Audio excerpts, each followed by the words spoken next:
Welcome to the Newsfeed. I'm Paris Jackson. I had the chance to speak with the new governor of Washington, Bob Ferguson, days before taking office. We discussed his plans for leading the state. Here is that conversation. First and foremost, Governor, thank you so much for joining us today on the Newsfeed. Thank you. It's a pleasure to have you. We're going to get right into it and talk about what are you envisioning for your first few months as governor for Washington State? Well, we have some big challenges that we're going to have to get right to it with the state legislature, and we'll be talking about those, but we face a big budget shortfall, multi-billion dollars, so we have a lot of work to do on that. But a key mission for me is making life more affordable for Washingtonians and also making government more efficient, where it really centers the people in the work that we do, not getting bogged down in bureaucracy, fixing things like our ferry service. We have a lot of work to do as a state in that regard. So that's our focus. My transition team, we're having our final meeting this week. We're focused on those first 100 days, on all those issues and issues like public safety as well. So that's been our focus, and that's what we'll be working with the state legislature. And one thing that you mentioned is the budget. Yeah. And as we know, Governor Inslee, his outgoing budget proposed nearly $10 billion more than what the state currently operates on. Do you think it's necessary to increase spending at this time when the state faces such a huge budget shortfall? Yeah, it's a great question. In fact, I released today my budget priorities for the upcoming session, and it includes $4 billion in cuts, right? And that's across the board cuts for state agencies, about 6%, because we've got a big shortfall. At the same time, though, we need to make the right kind of investments. One of those investments I'm proposing is additional resources to hire more police officers. Washington ranks last per capita across the country in the number of law enforcement officers we have. That's not good enough. We need to change that. So we do have some investments in those areas, and I want to make clear that those cuts will not impact K through 12 education or public safety, and we will have greater investments in more housing for the people of Washington State. So I think we have to have a budget that gets right sizes our government, we get more streamlined, but also prioritize the most important things we do as a state. And can we dig into that? Because you mentioned public safety, that was top of mind as you were campaigning. Any more specifics? You just talked about investment. Anything else that people can just be mindful of that you are looking into in that regard? Yeah, so I'm excited that Senator Jeff Holy, Republican from Spokane, is working with me and my team on this proposal to invest $100 million. That's a grant program that local jurisdictions, the cities, the counties who hire the bulk of our law enforcement officers, that they can turn to that grant program for additional resources for greater salaries or hiring bonuses. So we're working in a bipartisan manner to get those resources. Now we have to get that bill through the state legislature, get that in the budget, but I really appreciate Senator Holy working with us in a bipartisan proposal, and I think that'll have a lot of support. You spoke with another publication, and one thing that you were mentioning with regards to we're still focused on this budget, is maybe cutting an agency or two. And any specifics? Is that something that you're still cutting because you are going to make this massive reduction? Any additional details? Yeah, so as we're having this conversation, I haven't yet taken office yet, but in the budget priorities I put out there, that expectation is each agency needs to propose these cuts across the board. Now, hey, it won't be 6% for each agency. Some might be more, some might be a little bit less. We need to make sure we're preserving core services for the people of the state of Washington. But from a budget standpoint, there's no sacred cows from my standpoint, okay? One thing I proposed doing in our budget priorities was taking some dollars from the Office of the Attorney General, right? An office I care a great deal about, having spent 12 years there. But hey, they have some dollars there in a fund that we can utilize for other core services, and it will not adversely impact the work of the AG's office. That's my approach for my own agency. That's what I'll be communicating to other agency heads across state government. We've got to get leaner, we've got to get more efficient, and prioritize. And you alluded to, as we all know, your work as Attorney General. One component of that was filing lawsuits against the Trump administration. We know the incoming administration has laid out their policies. What do you think Washington's role is in keeping that administration in check? Yeah, it's a great question. And so a relatively short answer to a complex question is, I was Attorney General for those 4 years of his last administration. And during those years, when we felt that the president violated the law, when he overstepped his authority, and we felt those actions harmed Washingtonians, then we brought litigation.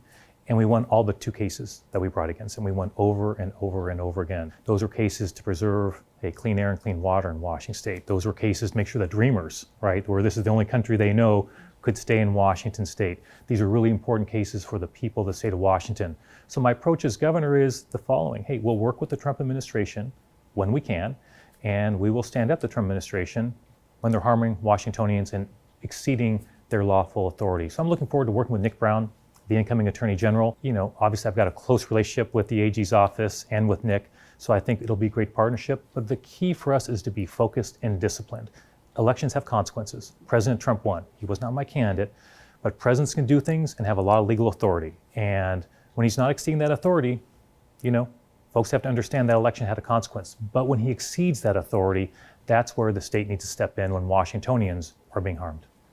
Washington, our state is known for the laws and the initiatives that we propose to fight climate change. Governor Inslee has had a slew of successes in terms of getting laws into place that protect our state. Is there anything that you are interested in tackling as you now are the chief executive with regards to climate change? Yeah, first I'll say that I'm convinced that future generations of Washingtonians will only appreciate his service in this particular area even more as time goes on, that he really tackled what's a huge threat, right, to our whole way of life here in Washington state, that clean air, that clean water, the beautiful outdoors, the beautiful environment we have.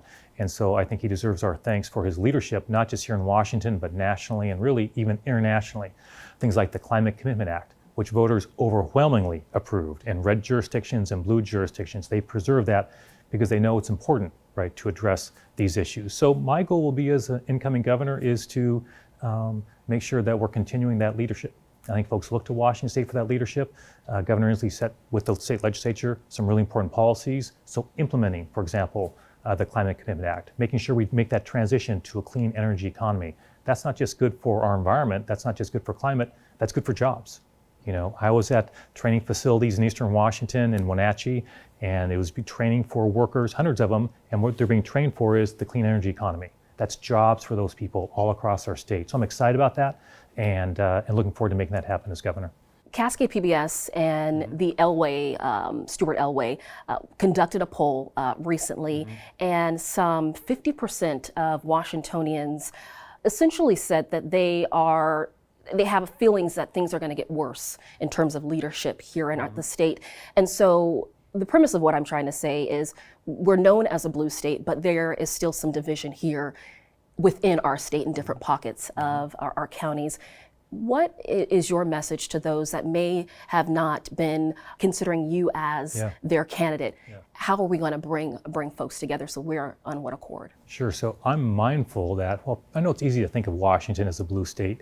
I'm mindful of the fact that 44% of the people who voted in the election did not vote for me, right? They voted for my opponent. So yes, we won a fairly decisive victory, but still a lot of folks supported somebody else. So I'm mindful of that. And I think it's important to keep that perspective in mind when one takes an office like governor. So I would say to those folks who might have voted for my opponent is, number one, you'll be seeing me over the next 4 years. I'll be in all 39 counties, right? I'll be going to communicate to folks all across the state, because I think the most important thing for any elected official is showing up and listening to folks, whether they agree with you politically or not, because we have challenges all across the state, whether it's public safety, whether it's affordability. That's not a blue issue, that's not a red issue, that's an everybody issue. And so I take that part of the job very seriously, and I also would say to them that, I have a history of working with the legislature on legislation as Attorney General that was bipartisan. Many of the bills that I proposed that got passed by the legislature and signed into law, the prime sponsor were Republicans, folks I reached out to be the prime sponsors of the bills that I was working on. And I mentioned Senator Holy earlier from Spokane. We're working together on this really important initiative to hire more law enforcement officers in Washington State.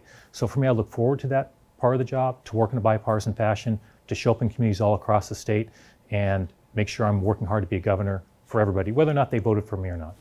Final question. Housing remains and affordability, another factor that people are concerned about. As you, again, take office soon, what can you share with Washingtonians in regard to some of your plans for fixing something that's been an issue for a while? Yeah, I'm glad you asked about this, because the issue of affordability generally and affordable housing specifically, is not just important, but I can tell you in running for governor, I went to all 39 counties, and I'm often asked, what issue did you hear most frequently in going to every corner of the state? And the answer is this: affordability and affordable housing specifically. We need much more investment in housing of all kinds, by the way. And so part of our budget priorities that I'm releasing today, so we're proposing cuts across agencies, but also investments. And one of those investments, hundreds of millions of dollars in housing. We're going to work with the private sector. We're going to streamline government to make permitting more accessible and timely for folks who want to develop housing. That's going to be important for Washingtonians no matter where you live, because that's a huge, huge issue. We need to be able to have a workforce that can be here and work and live and work close to where they do their work. And that's going to be important, a key priority for us. The good news on this is a lot of issues can be partisan, right? I think to your question earlier, the good news is my experience so far has been when it comes to more housing, that's a bipartisan issue. You know, that's not just folks in blue jurisdictions who are facing those challenges, that's people across the state. So I feel optimistic we can make those greater investments, get more housing developed, but we got to streamline our government, we got to work with the private sector and work in a bipartisan fashion. But I'm convinced we can make progress on it. We appreciate your time. Thank you for joining us. Thank you so much. Newsfeed. Appreciate it. Thank you so much. I'm Paris Jackson. Thank you for watching the Newsfeed, your destination for nonprofit Northwest news. Go to cascadepbs.org for more great local coverage.